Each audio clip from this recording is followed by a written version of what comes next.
वंदे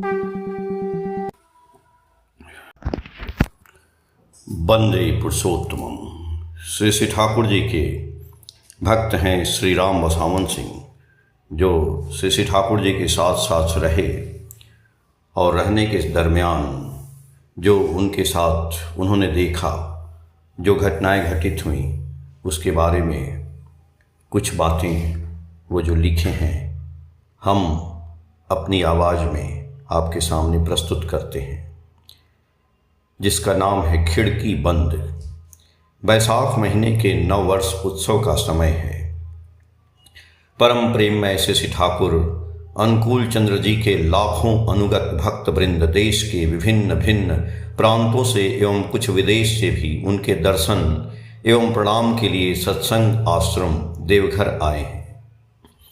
जिस श्री मुखमंडल की एक झलक पाने के लिए ऋषि मुनि सिद्ध साधक जन्म जन्म से साधना करते तरसते रहते हैं, उन्हीं श्रीमुख की शोभा का समागत उनके ही भक्त शिष्यगण कई दिन तक यहाँ उपस्थित रहकर बार बार दर्शन करेंगे। उन श्रीमुख मंडल की विस्मित करने वाली आकर्षणकारी ऐसे ही शक्ति है कि जिनके दर्शन की व्याकुलता, अटूट निष्ठा, भक्ति ने इन लाखों भक्तों के अंदर सदा के लिए एक अपूर्व पारस्परिक प्रीति, स्नेह, श्रद्धा, सौहार्द की सृष्टि कर दी है। व्यष्टि, समष्टि, जनजाति, समाज, राष्ट्र सभी के जीवन वर्धन के केंद्र इन इष्ट जीवंत आदर्श या सद्गुरु पुरुषोत्तम के प्रति एक मुखी टान या एकानुरक्ति, सक्रिय अविचल निष्ठा भक्ति के अभाव में संगति, शांति, सुव्यवस्था के लिए न्यायालय या शासन तंत्र की ओर से चाहे जो भी उपाय या जितनी भी प्रचेष्टाएं की जाएं, सभी व्यर्थ होंगी और वर्तमान परिदृश्य में ऐसा ही हो भी रहा है। परंतु ठीक इसके विपरीत दृश्य को आज यहाँ परम प्रेम में श्री ठाकुर अनुकूल चंद्र जी के सत्संग की दुनिया में देखा जा सकता है, जहाँ लाखों लाख की इस भीड़ में भी उस शासन तंत्र की कोई आवश्यकता ही नहीं है। इसका प्रमाण है इस विशाल जन समुद्र के बीच जहाँ तहाँ निश्चिंत से खड़े प्रशासन की तरफ से नियुक्त नगण्य संख्या में आरक्षी दल, जिनको यत्र तत्र बैठकर गपशप करते या इस विशाल महोत्सव के अद्भुत दृश्यों को कहीं कहीं कुर्सी आदि पर बैठकर अवाक निहारते देखा जा सकता है। अधिकांश स्थल पर तो इन आरक्षियों या इनके अधिकारियों को कुछ करने की भी आवश्यकता नहीं पड़ती एवं उन्हें इस प्रकार निश्चिंत बैठे देखकर फुर्सत में है जानकर श्री श्री ठाकुर के कुछ भाव प्रवण भक्तगण इन लोगों से परम दयाल की दिव्य जीवन कथा या इनकी अमीय भावधारा की चर्चा करते भी नजर आ जाते हैं। इसी तरह अनेक की दीक्षा भी हो जाती है। आज के इस अशांति, विघटन, विशृंखल अव्यवस्था के युग में राग, द्वेष, ईर्ष्यायुक्त परिवेश में असहिष्णुता, हिंसा एवं विद्वेष के मरणमुखी समावेश में परिलक्षित इस सहज एवं स्वाभाविक जन समुद्र स्वतः सुप्रतिष्ठित इस एकता, भातृत्व, संहति, शांति, सुशृंखल एवं सुव्यवस्था के कारण को परम दयाल श्री श्री ठाकुर ने अपने इस शाश्वत दिव्य वाणी के माध्यम से और भी स्पष्ट कर दिया है। Where disciples are of the same principle, with every sincerity, discipline is automatic।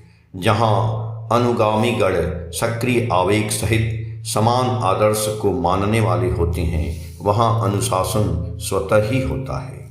और इस सुशृंखल सुव्यवस्था अनुशासन के कारण इस विशाल जन समुदाय में सभी के ही प्राण वल्लभ प्रत्येक के जीवन स्वामी परम दयाल श्री श्री ठाकुर जी हैं, जिनके दर्शन को सर्वदा व्याकुल इनके लाख लाख भक्त अनेक झंझटों, असुविधाओं, कष्टों की परवाह किए बिना सभी बाधा विपत्तियों को पार करके उद्यम आवेग सहित इनके श्री चरणों में भागे दौड़े चले आते हैं। इन लाख लाख भक्त शिष्यों में सुबह शाम सामूहिक विनती प्रार्थना में बैठे अथवा भीड़ में खड़े अधिकांश भक्त तो केवल मात्र कुछ क्षणों के उस दर्शन से ही संतुष्ट होकर चले जाते हैं, किंतु उनमें से कुछ ऐसे भी इने गिने भक्त होते हैं जिन्हें देखकर भक्त कवि विद्यापति की निम्न पंक्तियां अनायास से स्मरण हुआती हैं और देह मन में एक अपूर्व रोमांचकर सिहरण जगा देती हैं। जन्म अवधि हम रूप निहारल, नयन तिरुपति भेल। जन्म भर मैंने यह रूप निहारा, पर नयन तृप्त न हुआ। ऐसे ही कतिपय भक्त शिष्यगण हैं जो इनकी जानकारी भी ठीक कर लेते हैं कि ऐसा और कौन कौन सा समय है जब श्री ठाकुर के घर की खिड़कियां खुली रहती हैं और जिस समय वहां अधिक भीड़ भी नहीं रहती तथा आसानी से इनका दर्शन किया जा सकता है। सौभाग्य से प्रभु भी उनकी इस सहज सरल अकपट दर्शनाभिलाषा की मनोकामना को पूर्ण कर ही देते हैं। उस समय ये चतुर भक्तगण खुद ही सुविधापूर्वक प्राण भरकर अपने प्राण वल्लभ को देख पाते हैं और दर्शन को तड़पते मन की ज्वाला को शीतल शांत कर ही लेते हैं। ऐसे ही कुछ भक्तगण को श्री ठाकुर के दोपहर या रात्रि भोग के बाद इनके निवास निकेतन पार्लर के आसपास चुपचाप नज़र बचाकर घूमते फिरते देखा जा सकता है। नज़र बचाकर इसलिए कहा कि उनकी ये आशंका भी बनी रहती है कि उस भीड़ के समय ठाकुर घर की व्यवस्था या देख रेख करने वाले सेवकों में से किसी ने यदि उन्हें वहां घूमते फिरते देख लिया और टोक दिया यह कहकर कि अभी दर्शन का समय नहीं है, भोग हो रहा है, आप लोग जाइए आनंद बाजार में प्रसाद ग्रहण करके अभी विश्राम कीजिए, तो फिर यहाँ से चले ही जाना पड़ेगा। श्री ठाकुर के भोग के समय पार्लर के चारों ओर की बड़ी बड़ी सभी खिड़कियां बंद कर दी जाती हैं। उस समय अपने परम प्रिय के दर्शन कर रहे सभी भक्तगण कुछ समय के लिए वहां से हट जाते हैं। भोग के बाद श्री ठाकुर बंद घर में विश्राम करते हैं। इस बात से प्रायः सभी भक्त शिष्य ही अवगत हैं। इसीलिए भोग प्रारंभ होने से लेकर भोग के समाप्त होने तक तथा बाद में भी श्री ठाकुर के विश्राम के समय ये लोग दर्शन के लिए ठाकुर घर के सामने भीड़ नहीं ही करते हैं। किंतु भोग के ठीक बाद ठाकुर घर के सामने की एक दो खिड़कियां कुछ देर के लिए खोल दी जाती हैं। खिड़की खुलने की ही प्रतीक्षा में वहां पूर्व से ही उत्कंठित कुछ चतुर भक्तगण उन्हीं खुली खिड़कियों के निकट बाहर से ही खड़े होकर करबद्ध अपलक नेत्रों से अपने प्राण सम प्रिय परम को प्राण भर दर्शन करते हैं। विरह विधुर अपनी उन त्रसित आंखों को संतृप्त करके धन्य होते हैं, सार्थक करते हैं अपने जीवन को। आहार ग्रहण करने के उपरांत मुंह हाथ धोकर पान गुड़गुड़ी इत्यादि सेवन करने के कुछ देर के बाद ही जब श्री ठाकुर तकिए का सहारा लेकर बिछावन पर लेटने के लिए झुकते हैं तो घर के अंदर समुपस्थित हम में से ही कोई तुरंत जाकर उन खुली हुई खिड़कियों को बंद कर देते हैं, यह समझते हुए कि श्री ठाकुर अब सो जाएंगे। ऐसा प्रायः हर दिन ही होता है। उस दिन श्री ठाकुर के तकिए के सहारे लेटने के लिए झुकते ही वहां उपस्थित मैंने ही जाकर खिड़कियां बंद कर दी। लगभग 8-10 भक्तगण उस समय बाहर खड़े खड़े उन्हीं खिड़कियों से अपने जीवन स्वामी के श्री मुखारविंद को मौन एकाग्र निरख रहे थे एवं अपने परम सौभाग्य की उपलब्धि कर पुलकित हो रहे थे। खिड़कियों को बंद करके मैं पुनः दयाल ठाकुर के सामने आता हूँ। अब ये सो जाएंगे ऐसा समझकर जैसे ही मैं ठाकुर घर के बाहर निकलने को तत्पर होता हूँ कि उसी अवस्था में लेटे लेटे ही मृदु स्वर में परम दयाल मुझे पुकारते हैं, ऐ बसामन। प्रभु के श्रीमुख की मधुर पुकार कानों में पड़ते ही तत्क्षण वापस लौटकर सामने आकर हाथ जोड़कर मैं कहता हूँ, आज्ञे जी। लेटे ही लेटे तकिए पर केहुनी रखे सिर को हथेली के सहारे थामे अपनी मनोमुग्धकर भंगिमा में श्री ठाकुर मुझसे कहते हैं, जारा काय जौन बायरे दाঁড়িয়ে ছিল জানালা বন্ধ করার आगे ताদের जिज्ञासा करते हुए विनয়ের साथे। ये कहते हुए श्री ठाकुर दोनों हाथ जोड़ लेते हैं।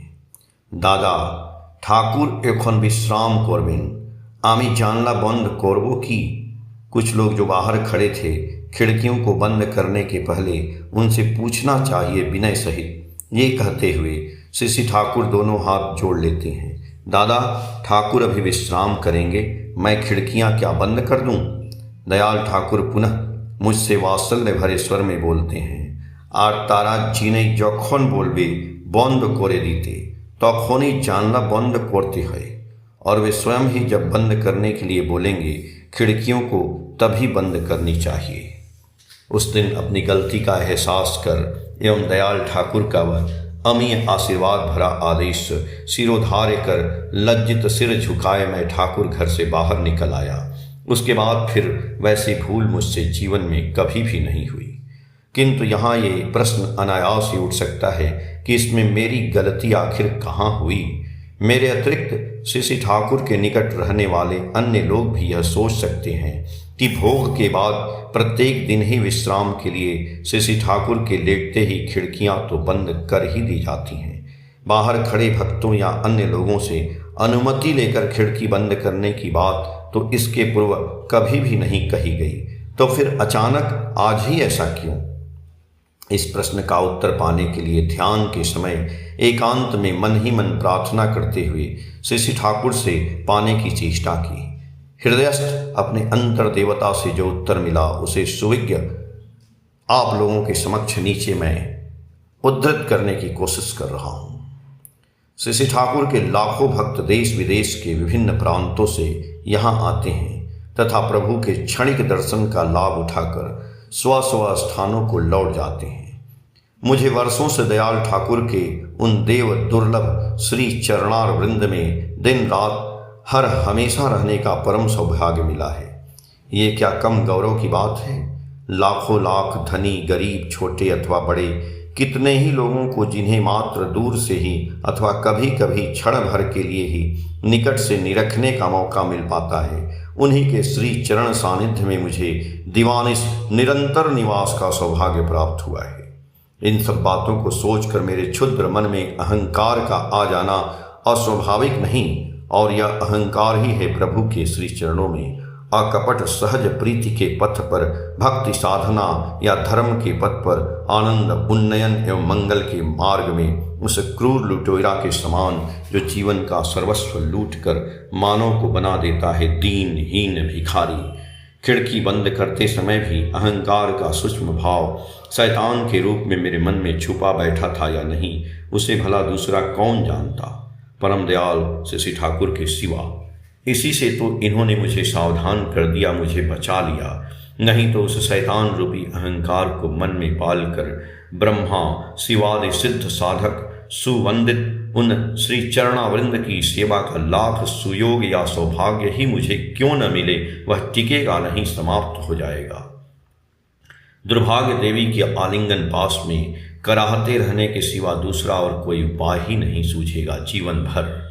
उस दिन की उस घटना को याद कर बार बार दयाल ठाकुर के अरुणाम्बुज श्री चरणों में आंतरिक भक्ति विनय सहित अमनत हो भक्त कवि तुलसीदास की इन भक्तियों को स्मरण कर मैं भाव विह्वल हो जाता हूँ। ऐशो को उदार जग माही, बिन सेवा जो द्रवे दीन पर, राम सरिस को नाही। तुम्हारे जैसा उदार इस दुनिया में कौन है जो बिना कारण ही दीन पर दया करते हैं। ऐसे राम जैसा और कोई नहीं है। जय गुरु।